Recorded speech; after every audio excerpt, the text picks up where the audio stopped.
और मनुष्य कैसे कैसे किन किन कारणों से दुखी हो जाता है।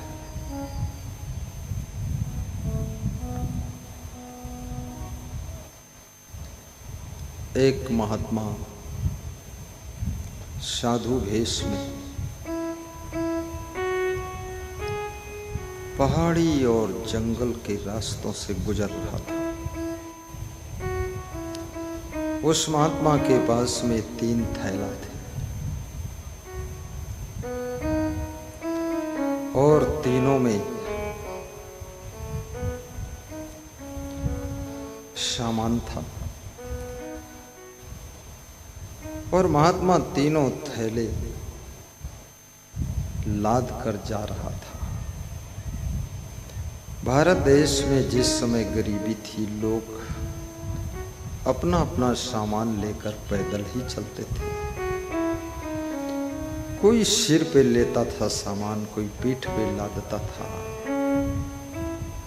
और कोई अगल बगल में टांग लेता था। तो महात्मा जो बड़ा थैला था उसको सिर पे रखे हुए थे। एक छोटा सा नाला आता है, उसमें पानी बह रहा है। इतना वजन लेकर चलने में उस साधु को बड़ी तकलीफ हो रही है। नाला के पास किनारे वो संत बैठ जाता है, थोड़ी देर सोचता है। तब तक एक नवयुवक आता है। वो महात्मा को टकटकी लगाकर देखता रहता है कि ये महात्मा बड़ी देर से यहाँ पर बैठा है, सोच रहा है, या तो उधर जाए या इधर जाए, हटे यहाँ से।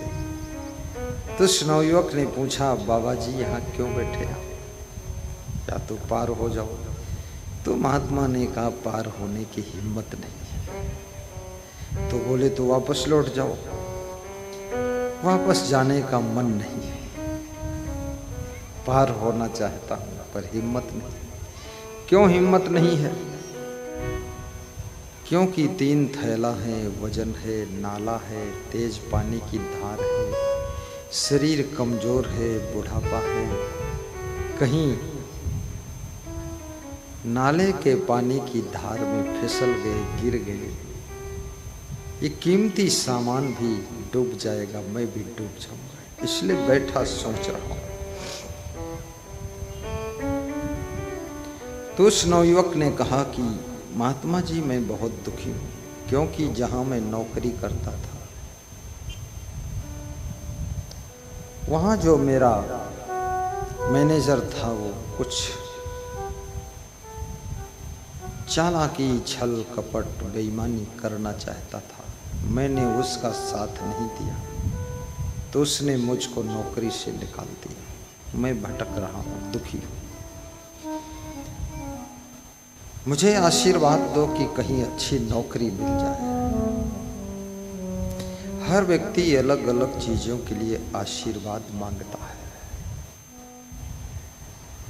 महात्मा मुस्कुराया, उसने कहा, थोड़ी सी मेरी मजदूरी कर लो। ये जो मेरा वजन थैला है, इसको सिर पे रख करके नाला के उस पार मेरी कुटिया है, पहाड़ उतरने के बाद वहाँ तक पहुँचा दो। हम तुमको 3 चांदी की सिक्के दे देंगे। तो आपकी इस थैले में क्या है बाबा, ये तो बता दो। इसमें तांबे के सिक्के हैं। अच्छा, मैं ले लेता हूँ इसको। ले लिया और नाला से पार किया। अब महात्मा के पास में 2 छोटे छोटे थैला बचे। महात्मा भी दोनों थैला को लेकर हिम्मत करके नाला पार कर गया और धीरे से अब वो नौयुवक वजन गठरी जो थी उसको लेकर आगे चल रहा है।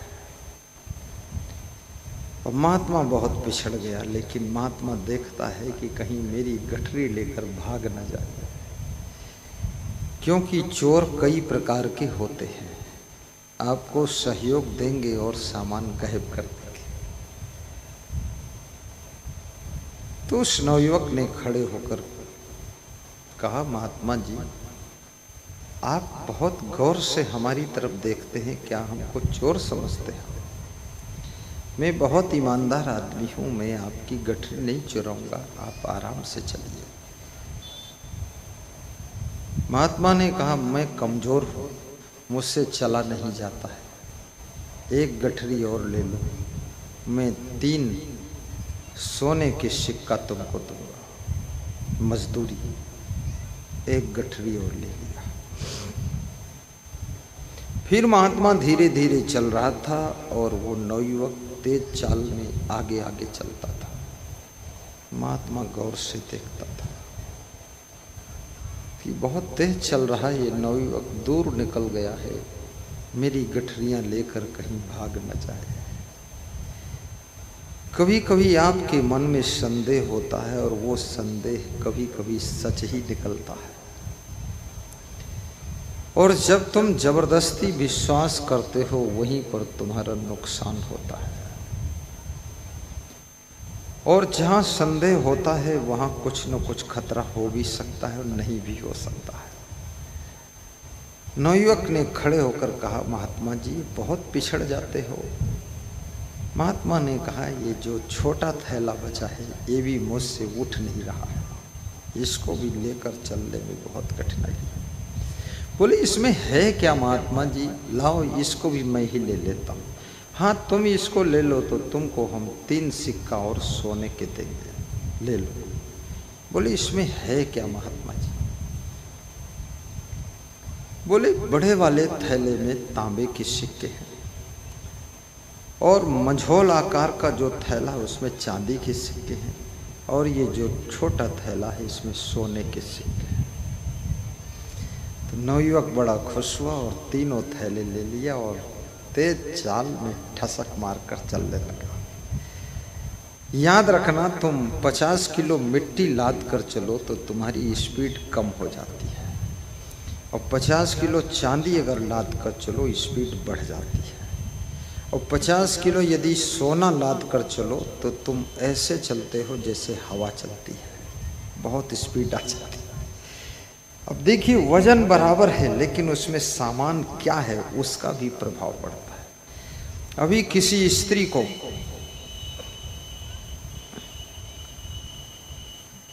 आप सोने की चैन पहना दो 100 ग्राम की, वो फुदक कर चलेगी, मुस्कुरा कर चलेगी, बार बार अपना गला दिखाएगी कि सोने की चैन है। लेकिन मुझे 300 ग्राम की चांदी की चैन पहना दो तो थोड़ा उसको उदासी आ जाएगी, चांदी है सोना नहीं। और लोहे की चैन उसको 2 किलो की पहना दो, बहुत दुखी हो जाएगी, खुशी खो जाएगी और रास्ते में ही निकाल कर फेंक देगी इसको, लोहे की चैन। लेकिन तुम 10 किलो की सोने की चैन पहना दो, बड़ी खुशी से, भले गला उसका छील जाए, कुछ हो जाए, लेकिन पहनकर ठुमका मारते हुए गांव को चली आएगी। कौन चीज तुम्हारे हाथ में है, कौन चीज तुम्हारे सिर पे है, कौन चीज तुम्हारे गले में है, इसका भी तुम्हारे मन के ऊपर बहुत बड़ा असर पड़ता है। इसलिए सोने की चैन तो सब पहनते हैं, लोहे की चैन कोई नहीं पहनता है। क्यों? क्योंकि लोहा सस्ता है, सोना महंगा है। तो जब महात्मा ने कहा कि बड़ी वाली गठरी में तांबे के सिक्के हैं और दूसरी गठरी में चांदी के सिक्के हैं और तीसरी जो सबसे छोटी गठरी है, जो छोटा थैला है, इसमें सोने के सिक्के हैं। तीनों गठरियां, तीनों थैले वो नवयुवक लाद लेता है, सिर पे रख लेता है, अगल बगल में टांग लेता है और तेज स्पीड से चल देता है। महात्मा बार बार आवाज लगाते हैं, बच्चा रुक जाओ, हम भी साथ में रहें, बच्चा रुक जाओ, ए नौजवान धीरे चलो, साथ में चलेंगे। क्योंकि महात्मा भी सोच रहा है, सब कुछ तो इसको दे दिया, अब हमारे पास बचा क्या है। अब वो नवयुवक भी सोच रहा है, तांबे के सिक्कों का थैला मिल गया, चांदी के सिक्कों का थैला मिल गया, सोने के सिक्कों का थैला मिल गया, अब बाबा से मजदूरी क्या लेना है? अगर ये तीनों थैले में गायब कर दूं और भाग जाऊं लेकर के, तो जिंदगी भर के लिए माला माल हो जाऊंगा, माला माल हो जाऊंगा। देखिए, ईमानदार मन भी अवसर आने पर बेईमान बन जाता है। वैराग्यवान मन भी कुसंगत पड़ने पर रागी भोगी बन जाता है। समझदार मन भी गलत लोगों की संगत में नासमझ बन जाता है। और त्यागी मन भी बुरी संगत में पड़ करके भोगी बन जाता है। और याद रखना, सज्जन से सज्जन व्यक्ति भी कुसंगत में पड़ करके दुर्जन बनने के लिए तैयारी करने लगता है। अब उस नवयुवक के मन में ईमानदारी तो थी, ईमानदारी के कारण नौकरी छूट गई, लेकिन अब सोने के सिक्कों का थैला हाथ में आ गया तो बेईमानी आ गई। कुछ लोग ईमानदार तब तक हैं जब तक उनको अवसर नहीं मिलता है बेईमानी करने का, और कुछ लोग कितना ही अवसर मिले फिर भी वे ईमानदार ही बने रहते हैं। वही लोग संसार में पूजे जाते हैं जो कैसी भी कंडीशन में अपनी ईमानदारी को खोते नहीं हैं, ईमानदारी बनाए रखते हैं। देश का प्रधानमंत्री जब चुना जाता है, पार्टी सोचती है ईमानदार कौन है। मैंने एक प्रदेश में बहुत बड़े नेता से पूछा कि ये बड़े बड़े नेताओं को तुमने पैदल कर दिया, बस्ते में डाल दिया, क्या बात? बोले ये सब सीटियर चोर है, अरबों चुराया है, पूरा प्रदेश कंगाल बना दिया चुट्टा लोगों ने, इसलिए अब इनको सबको हटाकर नए नए लोगों को मिनिस्टर बनाया गया है। अब समस्या ये रही कि नए लोगों को अनुभव नहीं है और पुराने लोग बहुत चोर है, तो प्रदेश जैसा चाहिए आगे नहीं बढ़ पा रहा है। बड़ी विचित्र जिंदगी की शैली है। नवयुवक जब पहाड़ से नीचे उतरा और थोड़ा मोड़दार रास्ता था, उसमें आड़ हो गया तो नवयुवक गठरियां लेकर जोर से भाग गया। महात्मा सोचने लगा वो किधर गया। महात्मा पुकार रहा था, कहाँ हो भैया, किधर हो? वो तो भाग गया और भागकर अपने घर गया और गठरी रखा और खोला तो देखा उसमें क्या है। गठरियों में बड़ी वाली गठरी में भी पत्थर के टुकड़े निकले, दूसरी गठरी में मझोल आकार के पत्थर के टुकड़े निकले और तीसरी गठरी में बड़े छोटे छोटे पत्थर के टुकड़े निकले। न सोना निकला, न चांदी निकली, न तांबा निकला। पत्थर की गठरी लाद कर बेईमानी करके भागा। याद रखना, बेईमानी करने वालों के लिए सोना चांदी तांबा भी पत्थर ही बन जाता है, इसलिए कभी ईमानदारी को मत छोड़ो। बोलिए सदगुरु भगवान की जय। अब इधर महात्मा जो है ढूंढ रहा है, जंगल में ढूंढ रहा है, पहाड़ों में ढूंढ रहा है, गलियों में ढूंढ रहा, ढूंढते ढूंढते गांव में पहुंचा और खुदा ना खास्ता उसी के घर पहुंच गया महात्मा। और वो गठरियां खोल रहा था। महात्मा के पैर पकड़ लिया कि माफ करो संत जी, हमारे अंदर लालच आ गया और लालच में बोले कुछ मिला। लालच में बोले आपने बताया था तांबे के सिक्कों की गठरी है, चांदी के सिक्कों की गठरी है, सोने के सिक्कों की गठरी है, इसमें से तो सब पत्थर ही पत्थर निकला।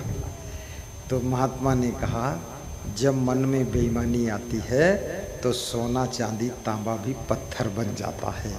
याद रखना, तुम दुर्भाग्यशाली हो। क्यों?